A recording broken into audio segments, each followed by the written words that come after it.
Se le concede el uso de la palabra al senador Francisco García Cabeza de Vaca, del Grupo Parlamentario del Partido Acción Nacional, para presentar punto de acuerdo por el que el Senado de la República se pronuncia en contra de las intimidaciones a la libre expresión en el país. En el uso de la palabra. Con su venia, presidente, compañeras senadoras, compañeros senadores, subo a esta tribuna para manifestar un enérgico rechazo a lo que los conmino se sumen y lo consideren como un asunto de urgente resolución. En los últimos días nos hemos enterado de que las cuentas de redes sociales, de Facebook y Twitter de la organización Valor por Tamaulipas han sido suspendidas temporalmente, lo que nos parece un hecho lamentable por sí mismo, pero significa un grave atentado contra la libertad de expresión y derecho a la información, dadas las razones de fondo que explican esta medida. Diversos medios han dado cuenta de las amenazas públicas que han sufrido los administradores de Valor por Tamaulipas.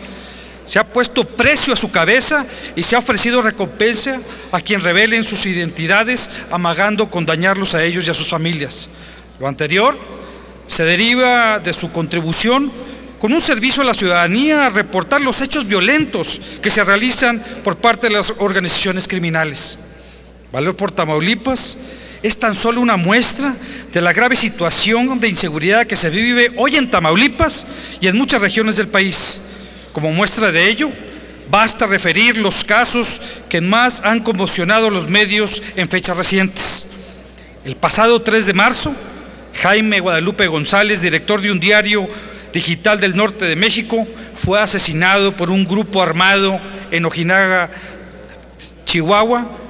Después de su muerte, se cerró definitivamente el portal. El 6 de marzo, en las instalaciones del diario de Ciudad Juárez y del Canal 44 de televisión local, recibieron ataques de la delincuencia organizada. En febrero, El Siglo de Torreón sufrió el secuestro de 5 de sus trabajadores y se atentó contra las instituciones en 3 ocasiones. En marzo de este año, el diario El Zócalo de Saltillo anunció que dejaría de reportar actos del crimen organizado ante las amenazas sufridas. Estos son solo una muestra de los atentados en contra de la libertad de expresión y de la situación de violencia e de inseguridad en nuestro país. Cabe mencionar que desde septiembre del 2011, la Sociedad Interamericana de Prensa se pronunció por proteger las redes sociales como genuinos medios de comunicación, tras condenar el asesinato de 2 jóvenes del municipio de Nuevo Laredo, Tamaulipas, quienes aparentemente fueron víctimas del crimen organizado en represalia por sus denuncias en Internet sobre la violencia de la entidad. La Comisión Interamericana de Derechos Humanos reconoció la necesidad de proteger la libertad de expresión en las Américas y el deber de los estados de prevenir e investigar como asesinatos, hechos de asesinatos, secuestros, intimidaciones y amenazas a los comunicadores sociales, sancionar a los autores y asegurar a las víctimas su reparación adecuada.